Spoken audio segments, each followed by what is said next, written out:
Hai adik-adik sekolah minggu, selamat hari Minggu. Sektor nyemplung.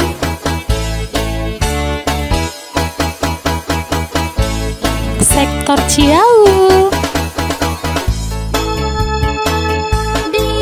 Sektor Cipanengah. Sektor Cibadak.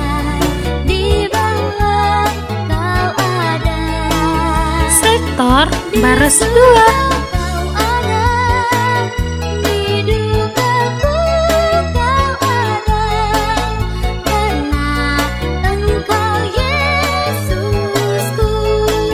Sektor Baros 1.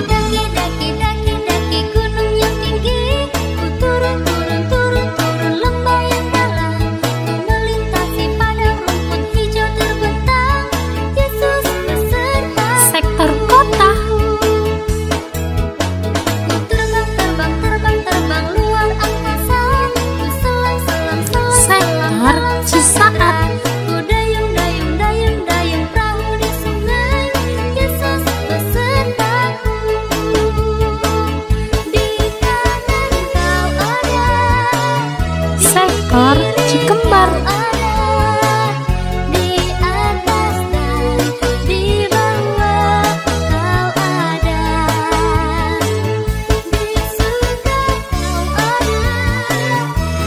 Sektor Sindang Palai.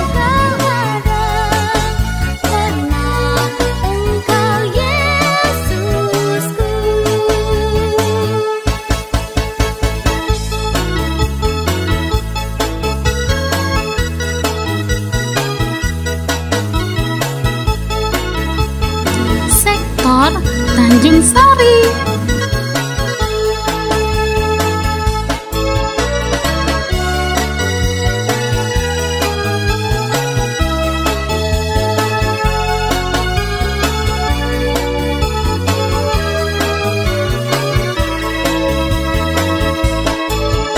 Sektor Gading Kencana.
Luar biasa. Yes. Luar biasa. Kalau kabar Novi? Luar biasa. Kabarnya sangat luar biasa. Puji Tuhan. Nah, adik-adik sekolah minggu, kakak-kakak guru sekolah minggunya juga berharap adik-adik di rumah dalam keadaan sehat, sukacita dan semakin diberkati Tuhan. Nah, untuk memulai ibadah kita, sebelum kakak-kakaknya memulai ibadahnya, kakak mau sapa dulu adik-adik yang di rumah. Semangatnya harus tetap semangat ya, tidak boleh berkurang. Kita sapa sama-sama ya, Iman dan Nuril. 1, 2, 3. Apa kabar Tuhan? Luar biasa. Luar biasa. Anak Tuhan. Yes. Nah, adik-adik sekolah minggu, kita akan mulai ibadah kita. Semuanya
Kita berdoa.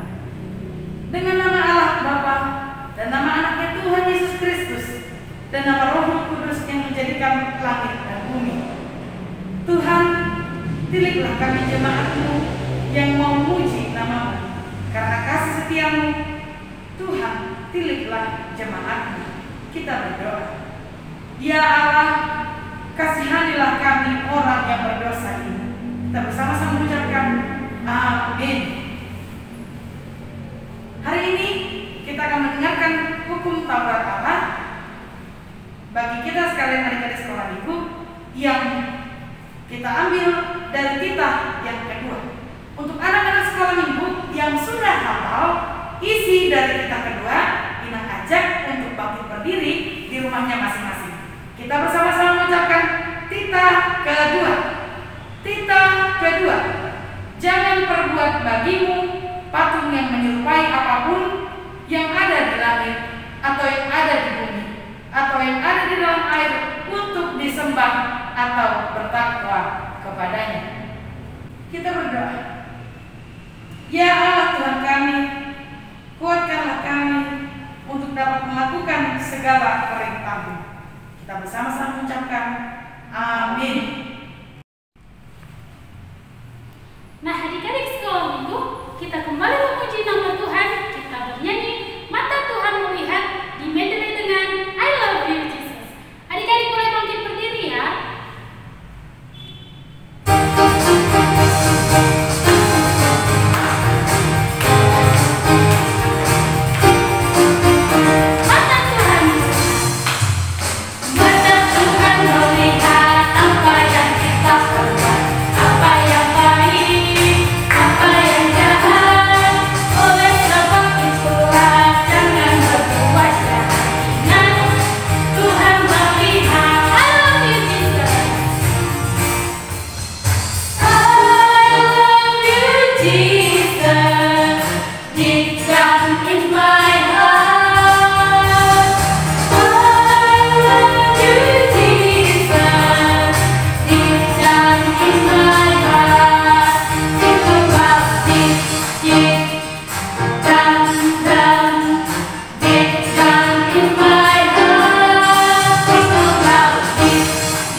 Bersama dengan anak-anak terkasih, kami hadir saat ini beribadah kepada.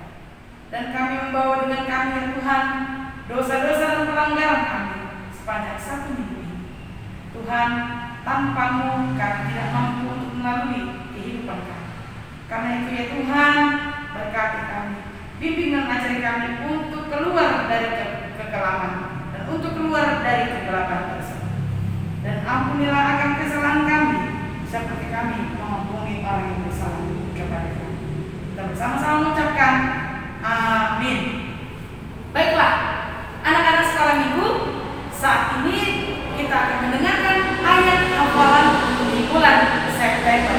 Tentu sudah ada yang hafal dong untuk ayat bulanan di bulan September. Karena itu Inang mengundang adik-adik sekalian yang sudah hafal ayat bulanan di bulan September ini, kita bersama-sama mengucapkannya sambil bangkit berdiri di rumah kita masing-masing. Dari mana ayat hafalannya? Tertulis dalam Yesaya 40 ayat 31. Mari kita mengucapkannya bersama-sama. Ayat hafalan di bulan September tertulis di Yesaya 40 ayat 31. Tetapi orang-orang yang menanti-nantikan Tuhan mendapat kekuatan baru. Mereka seumpama raja wali yang naik terbang dengan kekuatan sayapnya. Mereka berlari dan tidak menjadi lesu. Mereka berjalan dan tidak menjadi lelah. Demikianlah ayat bulanan kita di bulan September. Marilah kita memohon kepada Tuhan untuk diberi kekuatan melakukan firman-Nya. Kita berdoa. Berbahagialah orang yang mendengar akan firman Tuhan serta menyimpannya semuanya di dalam dalam hati. Kita bersama-sama mengucapkan amin. Nah, adik-adik, kita kembali memuji nama Tuhan. Kita bernyanyi kerja buat Tuhan. Adik-adik sekolah minggu, boleh bangkit berdiri ya.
Adik-adik sekolah minggu, saat ini kita akan mengakui iman kepercayaan kita. Mari yang belum berdiri, kita bangkit berdiri. Kita bersama-sama mengucapkan pengakuan iman tersebut. Kita berdoa. Aku percaya kepada Allah Bapa yang Maha Kuasa, yang menciptakan langit dan bumi. Aku percaya kepada Yesus Kristus, Anaknya yang tunggal Tuhan kita, yang dikandung daripada Roh Kudus, lahir dari anak darah Maria, yang menderita sengsara di bawah pemerintahan Pontius Pilatus, disalibkan, mati dan dikuburkan, turun ke dalam kerajaan pada hari yang ketiga, bangkit pula dari antara orang mati, yang naik ke surga, duduk di sebelah kanan Allah Bapa yang Maha Kuasa. Dari sana Ia akan datang kelak untuk menghakimi orang yang hidup dan yang mati. Aku percaya kepada Roh Kudus dan adanya satu kerja Kristen yang kudus dan tam, persekutuan orang-orang kudus, pengampunan dosa, kebangkitan daging, dan hidup yang kekal. Amin.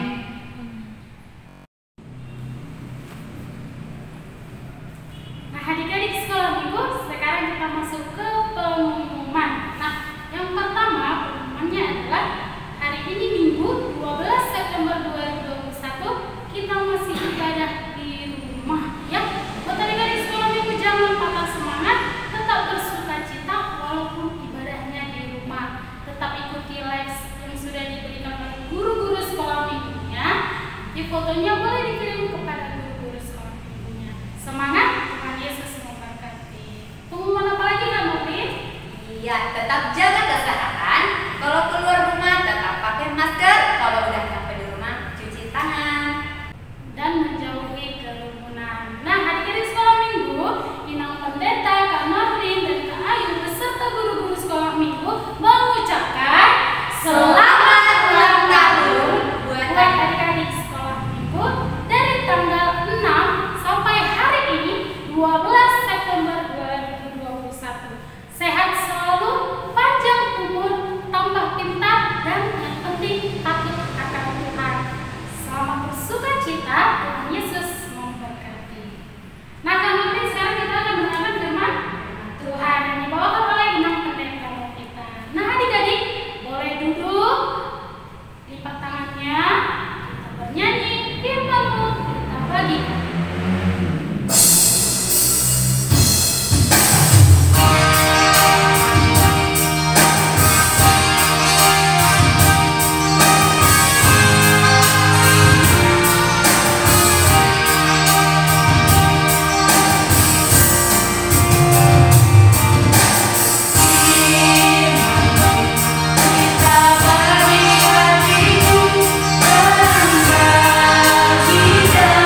kita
12 September 2021, firman Tuhan yang menjadi khotbah bagi kita tertulis dalam Keluaran pasal 2 ayat 1 sampai dengan ayat yang ke-10. Sebelum kita membaca firman Tuhan, Ina mengajak kita sekarang untuk melipat tangan, menundukkan kepala, kita bersatu di dalam Tuhan. Kita berdoa. Damai sejahtera Allah yang melampaui segala akal, itulah yang memelihara hati dan pikiranmu di dalam Kristus Yesus Tuhan kita. Amin. Baik adik-adik, kita baca bersama-sama Keluaran pasal 2 ayat 1 sampai dengan ayat yang ke-10. Beginilah firman Tuhan. Musa lahir dan diselamatkan. Seorang laki-laki dari keluarga Lewi kawin dengan seorang perempuan Lewi. Lalu mengandunglah ia dan melahirkan seorang anak laki-laki. Ketika dilihatnya bahwa anak itu cantik, disembunyikannya 3 bulan lamanya. Tetapi ia tidak dapat menyembunyikannya lebih lama lagi. Sebab itu diambillah sebuah peti pandan, dipakarnya dengan gala-gala dan teruk, diletakkannya bayi itu di dalamnya, dan ditaruhnya peti itu di tengah-tengah teberau di tepi sungai Nil. Kakaknya perempuan berdiri di tempat yang agak jauh untuk melihat apakah yang akan terjadi dengan dia. Maka datanglah putri Fir'aun untuk mandi di sungai Nil. Sedang dayang-dayangnya berjalan-jalan di tepi sungai Nil. Lalu terlihatlah olehnya peti yang di tengah-tengah teberau itu. Maka disuruhnya hambanya perempuan untuk mengambilnya.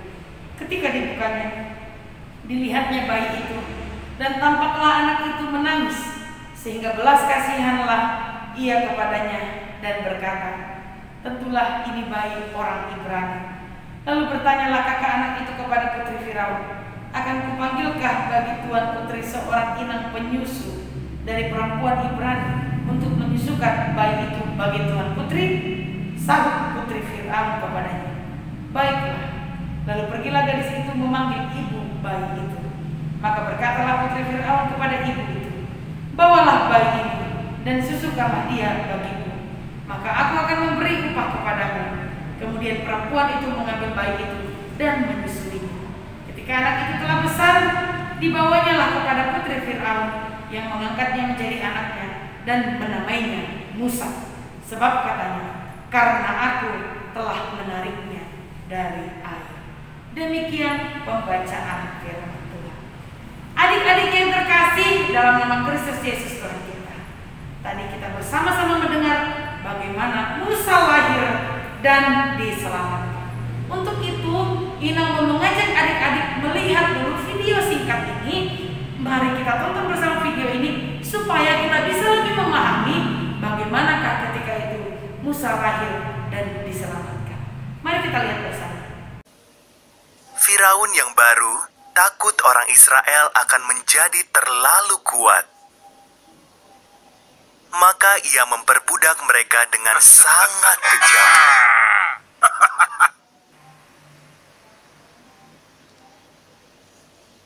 Firaun memerintahkan agar semua bayi laki-laki Israel dibunuh.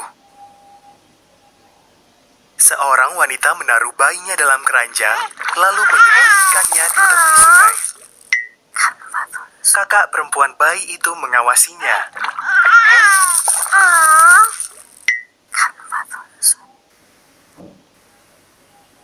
Putri Firaun sedang mandi di sungai.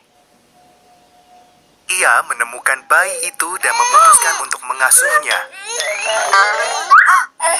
Sang kakak menawarkan bantuan ibunya untuk merawat bayi itu. Putri Firaun menamai bayi itu Musa. Nah, itu tadi adik-adik videonya yang sudah kita saksikan bersama. Lihat sendiri kan bagaimana ibunya, yaitu si Yokebed, berusaha untuk menyelamatkan Musa. Mengapa? Karena pada saat itu Firaun membunuh setiap anak laki-laki yang lahir dari keturunan orang Ibrani. Mengapa? Firaun tidak suka sebab orang Ibrani menyembah Allah. Firaun hanya menginginkan orang menyembah dirinya, ya.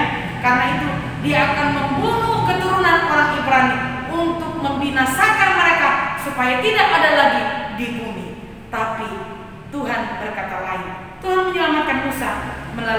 perjuangan ibunya Yokebed dan kakaknya Miriam. Apa yang terjadi ketika Musa dimasukkan ke dalam peti dan dia ditaruh di atas air, katanya di sungai itu, dia diselamatkan oleh istri Firaun, ya, yang pada saat itu sedang mandi. Dia diselamatkan di sana. Tapi sebenarnya siapa yang lebih berjasa kalau kita melihat dari kisah penyelamatan si Musa?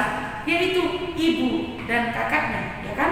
Ibunya membuat satu peti yang memang tahan air, ya, supaya dia tidak tenggelam dalam air itu, supaya air itu tidak masuk ke dalam peti tersebut.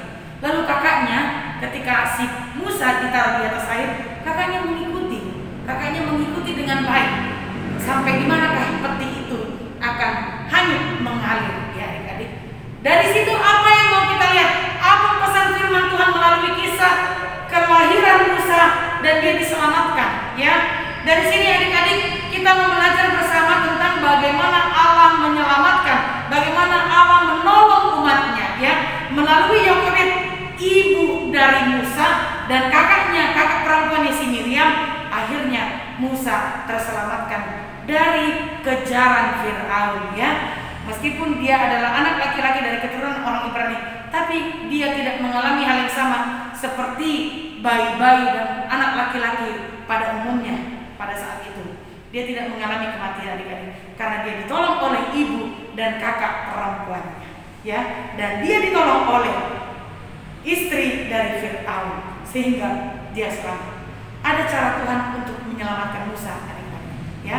Dan apa yang mau kita pelajari di sana? Supaya kita juga mau menjadi seseorang yang menolong, ya. Bagaimana Musa ditolong? Siapa yang menolong? Ibunya, kakaknya, dan istri dari Firaun, ya. Tapi lebih daripada itu, sebenarnya yang menolong adalah Tuhan kita, ya. Tuhan yang menolong kita melalui orang-orang yang ada di dekat kita, adik-adik. Nah, sekarang kita mau tanya buat adik-adik sekolah minggu. Dalam kehidupan setiap hari, apakah kita ini sudah sering menolong orang lain? Atau sebenarnya kita sendiri masih sangat perlu pertolongan dari yang lain? Jujur, adik-adik sekolah minggu, siapa di sini yang kalau bangun pagi aja harus ditolongin sama mamanya? Contohnya harus diangkat sama mamanya, atau harus digendong. Kalau dia baru bangun tidur harus digendong supaya dia bisa bangun, katanya. Harus digendong supaya bisa mandi. Dia digendong-gendong ke kamar mandi. Ada yang kayak gitu. Ada yang pulang sekolah, dia harus ditolong sama mamanya membuka bajunya. Atau ada nggak yang mau berangkat sekolah, dia harus ditolong sama kakaknya atau mamanya untuk mengkancingkan bajunya. Padahal udah kelas 6 SD, ya. Padahal udah kelas 5 SD, dia harus ditolong, ya. Tapi firman Tuhan tadi mengatakan bahwa bagaimana Musa ditolong. Ternyata bukan hanya berkesempatan untuk menerima pertolongan adik-adik. Sebagai orang Kristen, kita juga harus mampu untuk menolong orang lain. Apalagi menolong diri sendiri, ya. Untuk adik-adik, jangan selalu maunya ditolong aja. Jangan kalau bangun tidur harus ditolong mama, harus dibangunin, ya. Jangan kalau mau makan harus ditolong mama. Ambilkan dulu makananku mama, katanya kan. Disendokin mamanya, apalagi disuapin mamanya lagi, ya. Untuk makan dia harus menerima pertolongan. Padahal apa? Padahal dia punya tangan, dia punya kaki untuk mengambil makanannya sendiri. Tapi karena malasnya, tapi karena apa? Karena handphone ini, karena gamenya, dia tidak mau melakukan itu. Dia tidak menolong mamanya, padahal pada saat itu mamanya sedang menggosok baju. Tapi dia bilang sama mamanya, "Ma, ambilkan dulu makananku," katanya. Apakah kita menolong orang tua kita di sana? Padahal yang lapar siapa? Kita, ya kan? Simpel adik-adik. Menjadi seorang Kristen harus mampu untuk memiliki karakter penolong. Kenapa kita harus menolong adik-adik? Kenapa dalam hidup kita harus menolong adik-adik? Firman Tuhan mengatakan dalam Galatia 6 ayat 2, bertolong-tolonganlah dalam menanggung beban, sebab itulah perintah daripada Tuhan. Jadi menolong adalah perintah Tuhan, adik-adik, ya. Itu adalah hukum Tuhan yang harus kita lakukan. Lalu mengapa kita harus menolong adik-adik? Sebab kita ini makhluk sosial. Kita tidak bisa hidup sendiri, adik-adik. Kita membutuhkan pertolongan dari yang lainnya, adik-adik, ya. Jangan pernah merasa, aku tidak butuh dia, aku tidak butuh ibu, aku tidak butuh bapak. Bohong kita yang mengatakan demikian. Ya, kita ini adalah makhluk sosial yang membutuhkan juga pertolongan daripada yang lain. Lalu mengapa kita harus saling bertolong-menolongan, adik-adik? Kenapa kita harus saling tolong-menolong? Jawabannya adik-adik, supaya beban kita itu semakin bisa ringan kita hadapi. Kalau kita saling tolong-menolong, ya. Coba kalau kamu dalam kesulitan, nggak ada yang nolong kamu, bisa nggak kamu lepas dari kesulitan? Nggak bisa, ya. Tapi ingatlah adik-adik, bukan berarti ketika seseorang itu menolong kita atau kita tolong dia, bukan berarti dia harus membalas apa yang kita lakukan. Percayalah bahwa pertolongan itu akan datang dari mana saja, ya. Tidak perlu menuntut pertolongan itu dari orang yang sama. Contohnya, kalau kamu menolong temanmu ketika dia tidak punya pulpen, jangan pernah harapkan temanmu yang kamu berikan pulpen itu juga memberikan pertolongan kepadamu. Kamu akan mendapatkan dari yang lain. Sebab Tuhan juga memerintahkan kepada kita untuk saling tolong menolong, ya. Karena itu menjadi pengikut Kristus harus menjadi seseorang anak yang suka menolong, ya. Tolong dulu dirimu sendiri saat ini. Ketika kamu di rumah adik-adik, mau makan ambil sendiri, mau mandinya pergi sendiri. Jangan bikin mamanya tambah pekerjaan. Kamu tidak menolong mamamu atau papamu untuk bisa melakukan aktivitas yang lainnya. Tapi selagi itu menjadi kebutuhanmu sendiri, tolonglah dirimu adik-adik, ya. Tapi kalau kamu dalam beban yang berat, kalau pada saat ini ada dari orang tua kita atau anggota keluarga kita yang sakit, kita boleh minta tolong kepada teman kita yang lain, minta tolong untuk didoakan, ya. Itu hal yang benar. Tapi kalau kamu minta tolongnya adalah untuk mengambilkan nasimu, membuka sepatumu, mengkancingkan bajumu, itu bukan pertolongan adik-adik. Itu adalah kemalasan, ya. Jadi adik-adik sekolah itu nggak boleh malas. Ingat, harus menjadi penolong. Mengapa? Sebab Tuhan memerintahkan kepada kita untuk saling tolong-menolong. Itu perintah Tuhan kepada kita yang harus kita lakukan adik-adik sebagai orang Kristen. Maka lakukanlah Tuhan apa yang Tuhan perintahkan dalam kehidupan kita. Jadilah sosok penolong adik-adik. Sebab kita ini sudah ditolong oleh Tuhan. Kita diselamatkan oleh Tuhan. Sebagaimana Musa yang lahir dan menerima keselamatan, kita juga lahir dan menerima keselamatan dari Tuhan. Lalu apa yang perlu kita lakukan adik-adik? Jadilah penolong. Ketika Musa bayi, dia ditolong oleh orang tuanya dan kakak perempuannya, bahkan istri dari Firaun. Ketika dia sudah besar, Musa sudah besar, dia menjadi penolong bagi orang Israel, ya. Dia diperintahkan oleh Allah untuk menolong orang Israel keluar dari perbudakan, keluar dari penderitaan, ya. Karena itu juga kita lahir dan diselamatkan oleh Tuhan untuk menjadi penolong juga bagi sekeliling kita. Tolong orang tua kita. Jangan biarkan orang tua kita itu pada saat dia harus menyuci sambil dia masak, padahal kita sudah bisa membantu orang tua, ya, melakukan pekerjaan rumah. Membantu orang tua dengan apa? Dengan belajar yang rajin, ya. Jangan sekarang gara-gara sekolah daring tambah stres orang tuanya. Kenapa? Jadi orang tuanya yang sekolah, adik-adiknya ke sekolah, ya. Tidak boleh seperti itu.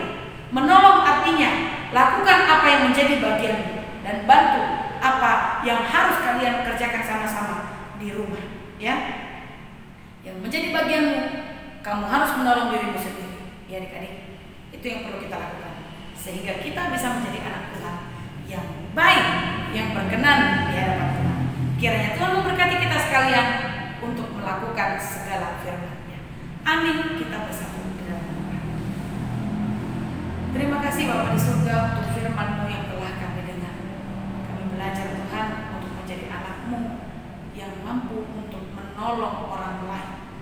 Karena itu ya Tuhan, di dalam kesempatan yang masih Tuhan berikan kepada kami, berkatilah anak-anak-Mu Tuhan melakukan firman-Mu, menjadi penolong Tuhan.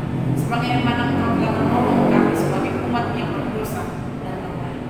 Bapak, kami juga mengingat teman-teman kami, teman anak-anak sekolah minggu yang saat ini mungkin tidak dapat hadir dalam ibadah live streaming yang disediakan oleh gereja yang kudus.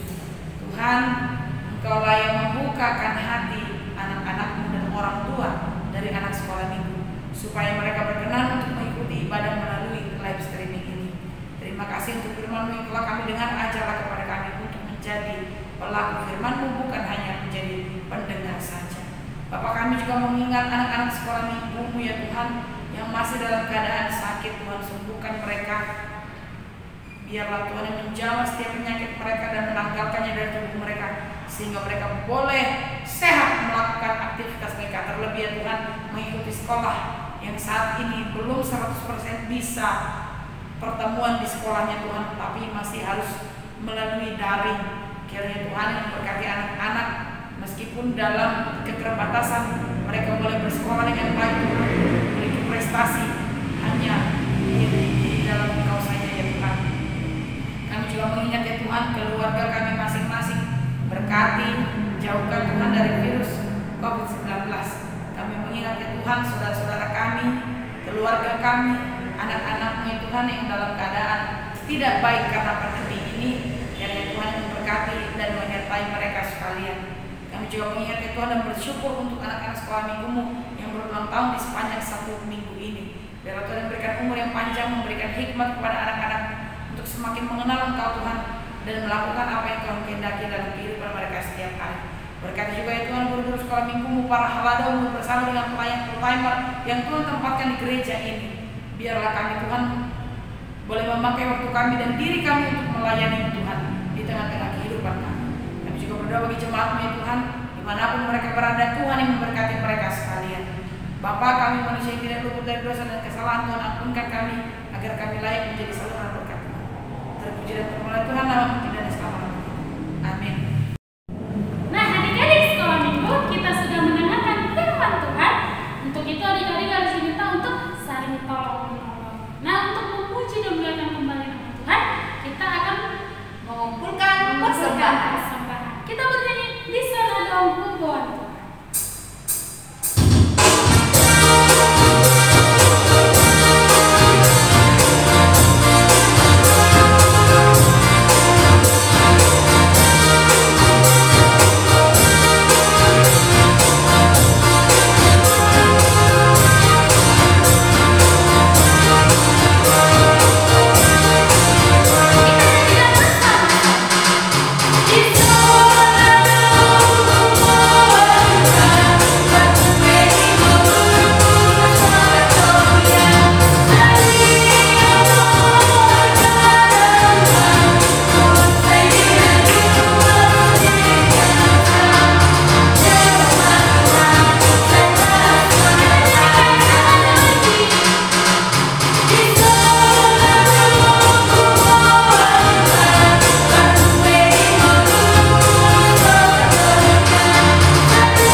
Tuhan menghadapkan wajah dan